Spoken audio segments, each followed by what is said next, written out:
محترم حاضرین جمعہ، آج کے خطبہ جمعہ کے لیے میں نے آپ کے سامنے سورہ ہجر کی آخری آیت پڑھی ہے۔ اس آیت کے اندر اللہ تعالیٰ نے اپنے محبوب نبی جناب محمد رسول اللہ صلی اللہ علیہ وسلم کو مخاطب کر کے فرمایا وَاعْبُدْ رَبَّكَ، اے نبی اپنے رب کی عبادت کیجیے حتیٰ یأتیک الیقین، یہاں تک کہ آپ کی وفات ہو جائے، آپ کی موت آ جائے۔ اسے معلوم ہوا کہ مسلمانوں کے لیے ایسا نہیں ہے کہ ماہ رمضان میں ہم نے عبادت کی اور ہر طرح کی نیکیاں ہم نے حاصل کی، اس کے بعد میں چھوٹ مل گئی، ہمیں آزادی مل گئی، ہم جس طرح چاہیں اپنی زندگی گزاریں، بلکہ ہمارے لیے ضروری ہے کہ پوری زندگی جسم کی آخری سانس تک عبادت کرنا، ریاضت کرنا اور مسجدوں سے تعلق رکھنا ہمارے لیے ضروری ہے۔ اسی لیے مسلمانوں کے اوپر طرح طرح کے مسائل اور پریشانیاں آ رہی۔ ابھی دیکھیے ملکی طور پر اورنگزیب کا مسئلہ حل بھی نہ ہوا تھا کہ خبر سننے والے جانتے ہیں کہ پارلیمنٹ میں وقف ترمیمی بل پاس ہو گیا، اور آپ غفلت میں نہ رہیں، بلکہ اس کی وجہ سے نہ ہماری مسجدیں محفوظ ہیں، نہ مدرسے اور نہ ہی قبرستان۔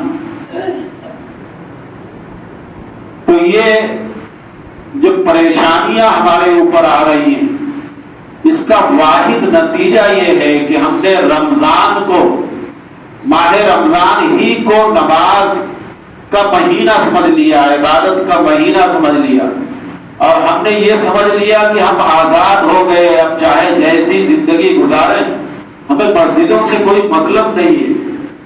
اور آج دیکھ رہے ہیں وہی بیچارے پرانے نمازی 1.5-2 صف ہر نماز میں ہوا کرتے، جہاں مسجدیں بھری ہوتی تھی، وہاں آج کل بس وہی چند نمازی آپ کو نظر آئے گے۔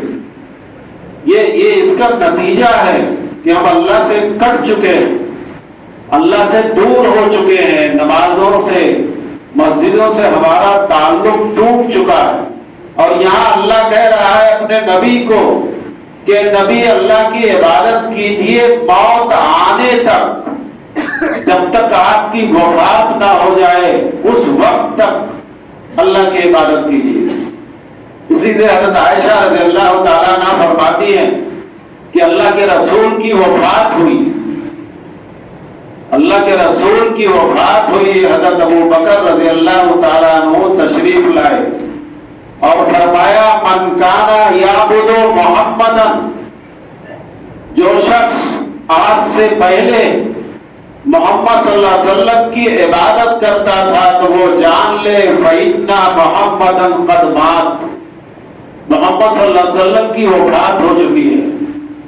ومن کان یعبد اللہ، اور جو اللہ کی عبادت کرتا تھا فإن اللہ حی لا یموت، اللہ ہمیشہ سے زندہ ہے، زندہ رہے گا اور اسے موت نہیں آئے گی۔ گویا کہ آخری سانس تک، قیامت کی صبح تک ایک مسلمان کے اوپر فرض ہے کہ وہ اللہ کی عبادت کرے۔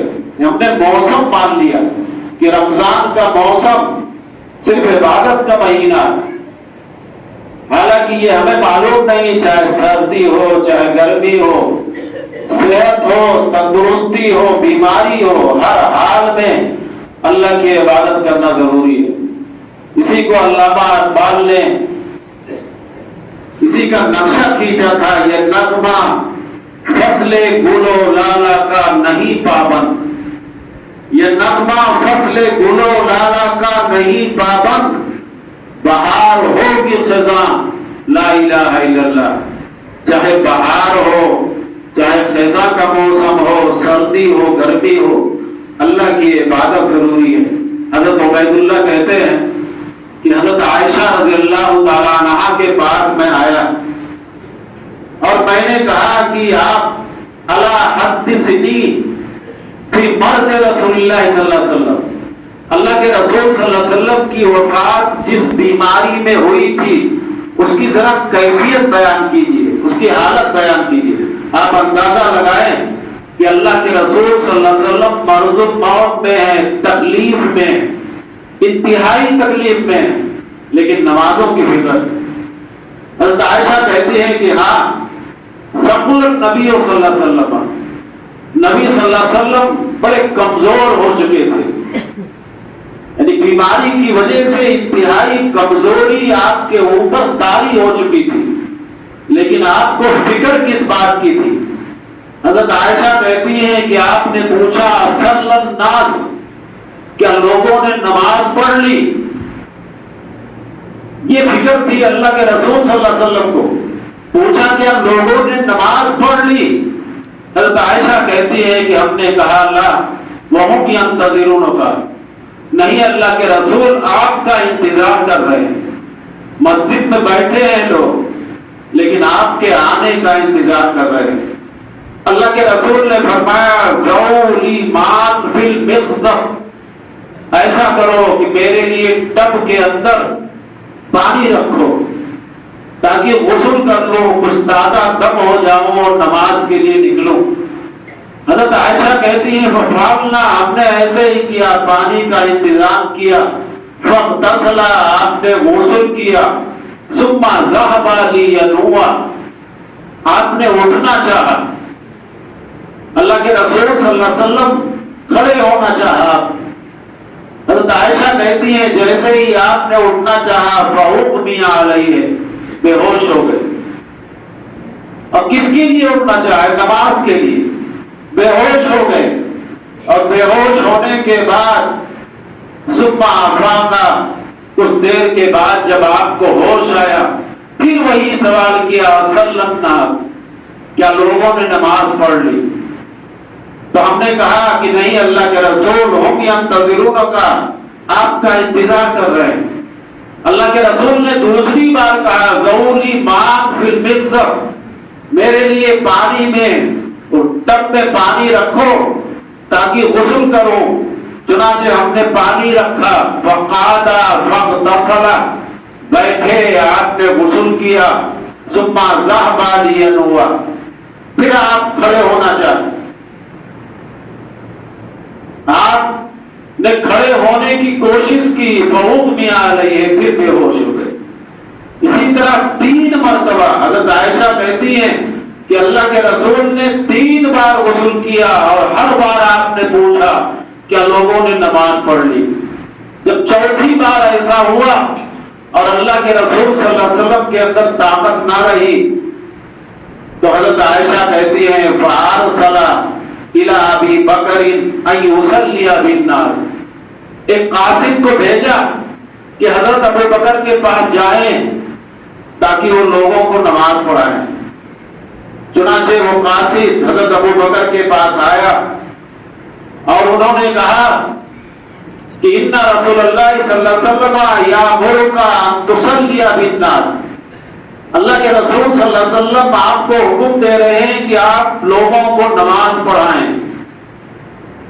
حضرت ابو بکر کا سننا یہ تھا، کانا رجلا رقیقا، بڑے نرم دل آدمی تھے، رونے لگے۔ حضرت ابو بکر رونے لگے اور کہا میری ہمت نہیں ہے کہ میں نماز پڑھا سکوں، یا عمر صلی بالناس، اے عمر تم خود لوگوں کو نماز پڑھاؤ۔ حضرت عمر رضی اللہ تعالیٰ عنہ نے فرمایا انت احق بذلک، آپ جو ہے اللہ کے رسول کے بعد سب سے زیادہ حقدار ہے کہ آپ نماز پڑھائیں۔ چنانچہ چند دنوں تک حضرت ابو بکر رضی اللہ تعالیٰ عنہ نے نماز پڑھائی۔ حضرت عائشہ رضی اللہ تعالیٰ عنہ فرماتی ہیں فلما وجد فی نفسہ خفۃ، جب اللہ کے رسول صلی اللہ علیہ وسلم کو چند دنوں کے بعد طبیعت کے اندر کچھ ہلکا پن محسوس ہوا، کچھ بیماری جب دور ہوئی، تو حضرت عائشہ کہتی ہیں فخرج بین رجلین، دو آدمیوں کے سہارے آج ہم ہٹے کھٹے ہو کر کے ہم نے سمجھ لیا، اسی لیے کچھ لوگوں نے مسلمانوں کی 4 قسمیں کی ہیں۔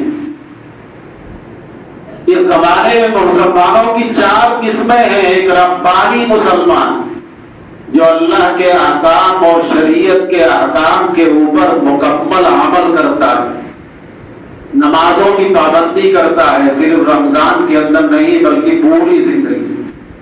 اور دوسرا جذباتی مسلمان، یہ ایسا مسلمان ہے جو نظر آتا ہے کبھی الوداع پہ، کبھی عید میلاد النبی پہ، کبھی محرم میں اور کبھی شب برات وغیرہ میں، یہ جذباتی مسلمان ہے۔ اور تیسرا ہے رمضانی مسلمان جو ماہ رمضان میں صرف نظر آتا ہے اور پھر مسجدوں سے غائب ہو جاتا ہے۔ اور چوتھا منمانی مسلمان ہے، جب اس کا دل چاہا جمعہ میں آ گیا، کبھی جنازے وغیرہ کی نماز میں شامل ہو گیا، پھر اس سے کوئی مطلب نہیں ہے۔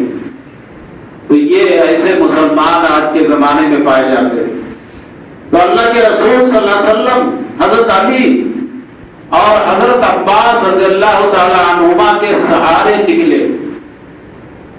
جب مسجد کے قریب پہنچے تو حضرت عائشہ رضی اللہ تعالیٰ عنہ فرماتی ہے فلما رآہ ذهب لیتأخر، جب حضرت ابو بکر رضی اللہ تعالیٰ عنہ نے اللہ کے رسول کو آتے ہوئے دیکھا تو آپ نے پیچھے ہونا چاہا، نماز پڑھا رہے تھے پیچھے ہونا چاہا، تو آؤ ما الیہ رسول اللہ صلی اللہ علیہ وسلم ان لا یتأخر، اللہ کے رسول صلی اللہ علیہ وسلم نے اشارہ کیا کہ نہیں، اپنی جگہ پہ نماز پڑھاؤ۔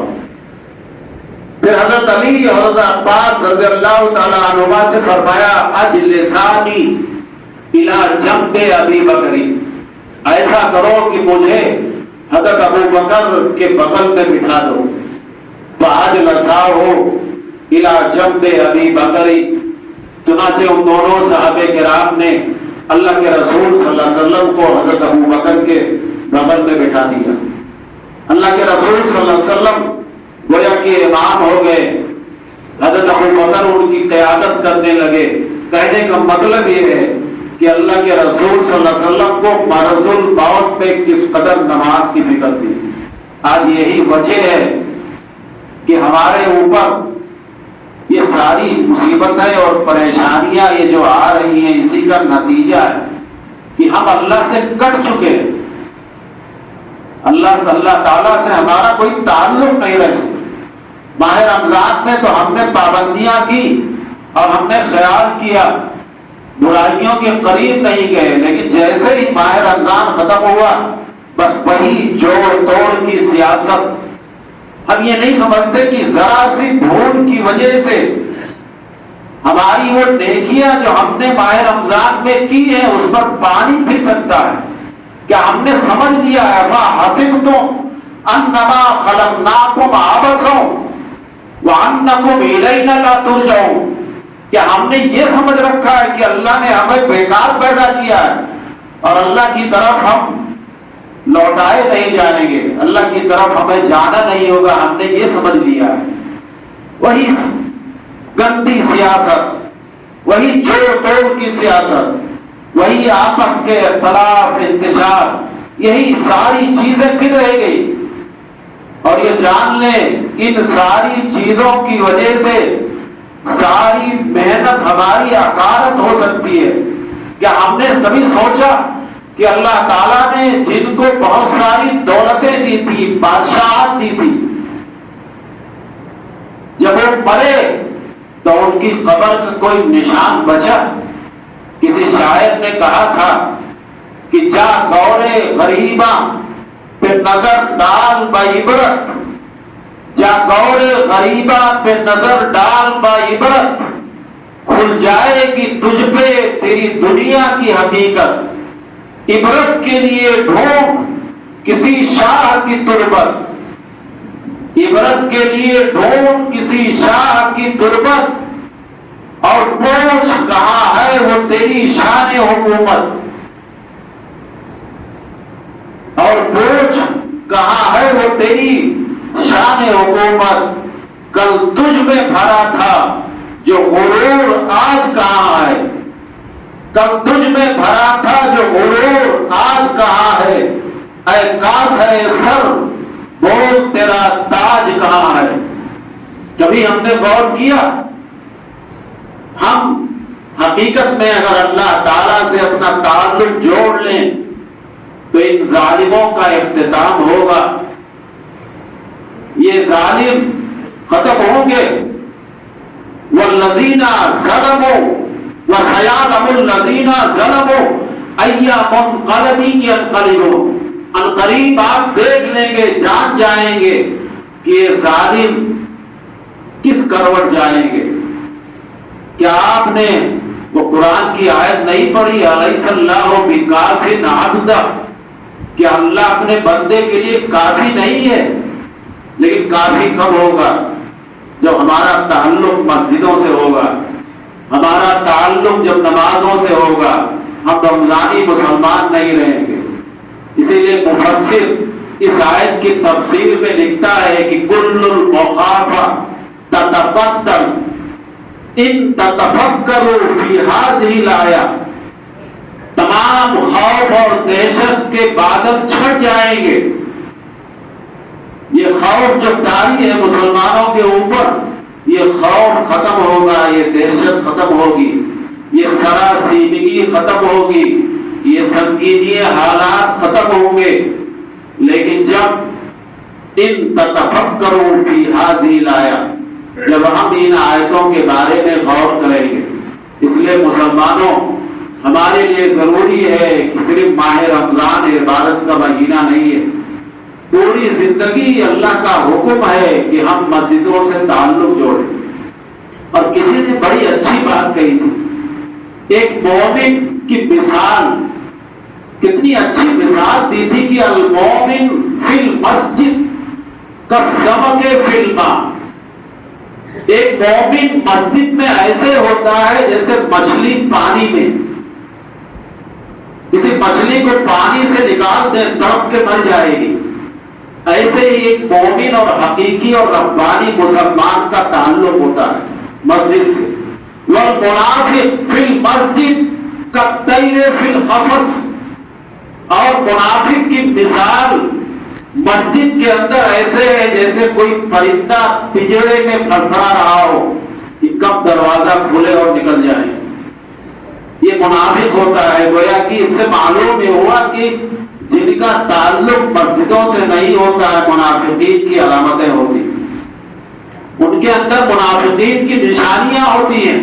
اسی لیے خزادہ بن عبید اللہ رضی اللہ تعالیٰ عنہ فرماتے ہیں کہ اللہ کے رسول نے فرمایا المجاہر من ہاجر السوء، حقیقت میں مجاہر اس شخص کو کہتے ہیں جو برائیوں کو چھوڑ دے، برائیوں کے قریب نہ جائے۔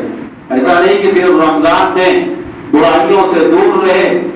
آپ دیکھیے وہ کرکٹ کا میلہ چل رہا ہے، کتنے نوجوان ایسے ہیں جنہوں نے روزے بھی رکھے، اللہ کی عبادتیں کی، رو رو کر گر گرا کر اللہ تعالیٰ سے دعائیں کی، لیکن جیسے ہی ماہ رمضان ختم ہوا شراب کے نشے میں دھت ہو گئے۔ اور کتنے نوجوانوں کو آپ دیکھیں گے، خاص طور سے وہ نوجوان جو حیدرآباد میں رہتے، اس پہ جوا کھیلتے، سٹا لگاتے، یہ IPL جو چل رہا ہے اس پہ سٹا لگاتے۔ حضرت عبداللہ ابن عمر رضی اللہ تعالیٰ عنہ فرماتے ہیں کہ اللہ کے رسول صلی اللہ علیہ وسلم نے فرمایا ان اللہ حرم علی امت الخمر والمیسر والمزر والکوبہ، اللہ تعالیٰ نے میری امت کے اوپر شراب کو حرام کیا اور یہ جوا اور سٹوں کو بھی حرام کیا۔ گویا کہ ماہ رمضان کی عبادتیں کس کام کی ہیں؟ اسی لیے کعب بن مالک رضی اللہ تعالیٰ عنہ فرماتے ہیں کہ من صام رمضان وهو يحدث نفسه ان افطر رمضان لا يعصي اللہ. وہ کہتے ہیں کہ جس شخص نے ماہ رمضان کا روزہ رکھا اور اس کے خیال میں یہ ہے کہ ماہ رمضان جب ختم ہوا پھر بھی اللہ کی نافرمانی ہم نہیں کر سکتے. یعنی ایسا نہیں کہ ماہ رمضان ہی میں صرف اللہ کی نافرمانی آرام ہے، بلکہ دوسرے مہینوں میں بھی اللہ کی نافرمانی نہیں کر سکتے. تو حضرت کعب بن مالک صحابی رسول ہیں، وہ کہتے ہیں دخل الجنہ بغیر مسالۃ ولا حساب. ایسا شخص جو ماہ رمضان کے بعد بھی اللہ تعالیٰ سے تعلق جوڑے رکھتا ہے تو جنت میں بغیر کسی پریشانی کے اور بلا حساب کے داخل ہوگا. یہ صحابی رسول کا قول ہے. اور اسی طرح آپ نے فرمایا ومن صام رمضان وهو يحدث نفسه ان افطر عصى الله یا عصى ربه فصيامه علیہ مردود.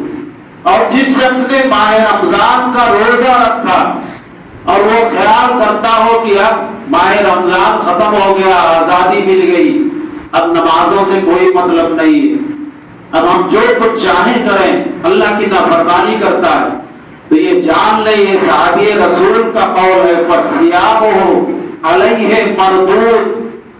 تو اس کے روزے اس کے اوپر رد کر دیے جاتے ہیں. کوئی فائدہ نہیں روزوں کا. بھوکا پیاسا رہا، روزے رکھا لیکن کوئی فائدہ نہیں، اس کے روزے اس کے اوپر رد کر دیے جاتے ہیں. اسی لیے سلف یہ کہا کرتے تھے کہ عمل کی قبولیت کی نشانی یہ ہے.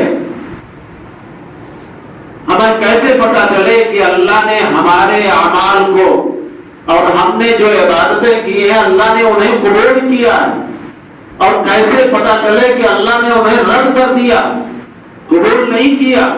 اسی لیے سلف کہتے تھے اتنا علامات قبول الحسنہ الحسنۃ بعدہا.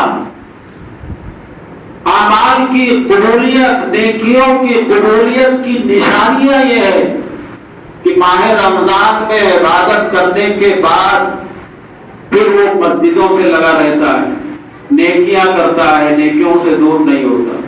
یہ قبولیت کی علامت ہے. وَإِنَّ عَلَامَاتِ رَدِّ الْحَسَنَةِ الْعَوْدَةُ إِلَىٰ وَصَاةِ عَصَى اللَّهِ بَعْدَ رَمْضَانَ. اور وہ کہتے تھے کہ جن کے نیکیاں، جن کے اعمال رد کر دیے جاتے ہیں ان کی نشانی یہ ہے کہ ماہ رمضان کے گزرنے کے بعد پھر اللہ کی نافرمانی کی طرف لوٹ پڑتے ہیں، اللہ کی نافرمانی کی طرف چلے جاتے ہیں. اسی لیے ہمیں سب سے پہلے تو ڈرنا چاہیے کہ کیا اللہ تعالیٰ نے ہماری نیکیوں کو قبول کیا یا نہیں کیا. حضرت عائشہ رضی اللہ تعالیٰ عنہا فرماتی ہیں کہ جب آیت نازل ہوئی والذین یؤتون ما آتوا وقلوبهم وجلہ، اللہ تعالیٰ نے جن کو جو دیا ہے اس کو اللہ کے راستے میں خرچ کرتے ہیں اور پھر بھی ان کے دل کپکپاتے ہیں، ڈرتے ہیں. وہ کہتی ہے میں نے اللہ کے رسول صلی اللہ علیہ وسلم سے پوچھا کہ اللہ کے رسول اہو الذی، کیا اس آیت سے مراد اہو الذی یزنی ویشرب الخمر ویسرق، کیا اس سے مراد وہ شخص ہے جو نیکیاں کرنے کے بعد بدکاری کرتا ہے، شراب پیتا ہے، چوری بھی کرتا ہے، یعنی اللہ کی نافرمانی کرتا ہے. تو اللہ کے رسول صلی اللہ علیہ وسلم نے فرمایا کہ لا یا بنت صدیق، اے عائشہ اس سے مراد وہ لوگ نہیں ہیں. ولکن الرجل یصوم ویصلی ویتصدق ویخاف ان لا یقبل عنہ، بلکہ اس سے مراد وہ شخص ہے جو روزہ بھی رکھتا ہے، نماز بھی پڑھتا ہے، اللہ کے راستے میں خرچ بھی کرتا ہے اور ڈرتا ہے کہ کہیں اللہ نے قبول نہ کیا. ایسے لوگ مراد ہیں. اس لیے لوگوں ایسا نہیں ہے کہ ماہ رمضان ختم ہوا ہمیں آزادی مل گئی. اگر یہ ملکی پریشانیاں ہم دور کرنا چاہتے ہیں، یہ پریشانیوں کے بادل ہماری مسجدوں کے اوپر اور ہماری مدارس اور قبرستانوں کے اوپر جو منڈلا رہے ہیں، اگر ہم دور کرنا چاہتے ہیں، فسابقوا الی مغفرۃ من ربکم، اپنے رب کی بخشش کی طرف سبقت کرو، سابقوا الی الخیرات، نیکیوں کی طرف سبقت کرو، وفی ذالک فلیتنافس المتنافسون، اس کے اندر سبقت کرنے والے سبقت کریں، اللہ کی رحمت سے مایوس نہ ہو، لا تیأسوا من روح اللہ انہ لا ییأس من روح اللہ الا القوم الکافرون، اللہ کی رحمت سے مایوس نہ ہو، اللہ کی رحمت سے وہی لوگ مایوس ہوتے ہیں جن کا اللہ کے اوپر ایمان نہیں ہے۔ اس لیے اس مہینے کے اندر سب سے پہلا کام یہ ہے، بڑی فضیلت کا حامل ہے کہ ہم اللہ توفیق دے، آپ خواتین کو دیکھیں گے خاص طور سے اس کا اہتمام کرتی ہیں، ماہ شوال میں 6 روزے رکھیں۔ حضرت ابو ایوب انصاری رضی اللہ تعالیٰ عنہ فرماتے ہیں کہ اللہ کے رسول نے فرمایا من صام رمضان فأتبعه ستا من شوال کان کصیام الدہر، جس نے ماہ رمضان کا روزہ رکھا اور شوال میں 6 روزے رکھے، گویا کہ اس نے پورے سال کا روزہ رکھا۔ اور پورے سال کا روزہ کیسے؟ من جاء بالحسنہ فلہ عشر امثالہ، کوئی آدمی ایک نیکی کرتا ہے تو اللہ اس کو 10 نیکیاں دیتا ہے۔ آپ نے ماہ رمضان کے 30 روزے رکھے، 300 دنوں کے برابر ہو گئے، گویا کہ 300 دن کے برابر ایک مہینے کا روزہ ہوا۔ اور اگر آپ یہ 6 روزے رکھتے ہیں تو 60 دنوں کے برابر، اس سے معلوم ہوا کہ 360 دن جو سال میں ہوتے ہیں وہ آپ نے روزہ رکھا۔ تو گویا کہ آپ اس کا اہتمام کیجئے، اور اللہ کا شکر ہے، اللہ کی تعریف ہے، عورتیں خاص طور سے اس کا اہتمام کرتی ہیں۔ اور آپ کے اندر استقامت ہونی چاہیے، ثابت قدمی ہونی چاہیے کہ آپ نے نمازیں پڑھی ہیں تو نمازوں کا اہتمام ماہ رمضان کے باہر ہی کیجیے۔ حضرت سفیان بن عبداللہ بن ثقفی رضی اللہ تعالیٰ عنہ فرماتے ہیں کہ اللہ کے رسول کے پاس آیا اور میں نے اللہ کے رسول سے کہا کہ قل لی فی الاسلام قولا لا اسأل احدا بعدک، اے اللہ کے رسول ساری بیماریوں کا علاج صرف ایک بتا دیجیے۔ گویا کہ بہت سارے علماء کو آپ دیکھیں گے، اس سے پہلے بھی جمعہ میں ہم نے کہا تھا، وہ عوام کو الجھائے رکھتے ہیں۔ یہاں صحابی کہہ رہے ہیں کوئی ایک علاج بتا دیجیے، بہت ساری باتیں مت بتائیے، اور ایسی بات کہ پھر آپ کے بعد پوچھنے کے بعد مجھے کسی سے پوچھنے کی ضرورت نہ پڑے۔ تو اللہ کے رسول نے کہا کہ ہاں قل آمنت باللہ، جب تم یہ کہو کہ میں اللہ کے اوپر ایمان لایا، ثم استقم، پھر اسی پہ جم جاؤ۔ گویا کہ یہ نہیں کہ ماہ رمضان میں ہم نے عبادتیں کر لی بس ہمارے لیے آزادی مل گئی، اسی پہ جمے رہو، ثابت قدمی تمہارے اندر پیدا ہو۔ اسے لوگوں باتیں تو بہت ساری ہیں، ہمیں چاہیے کہ ہم یہ جانیں، اپنے دماغ میں رکھیں کہ اللہ نے ہمیں آزادی نہیں دی ہے کہ ہم ماہ رمضان کے بعد اب آزاد کیسے بھی چاہیں، کسی بھی طرح چاہیں ہم زندگی گزاریں۔ ہمیں چاہیے کہ ہم ماہ رمضان کے بعد بھی مسجدوں سے اپنا تعلق جوڑیں۔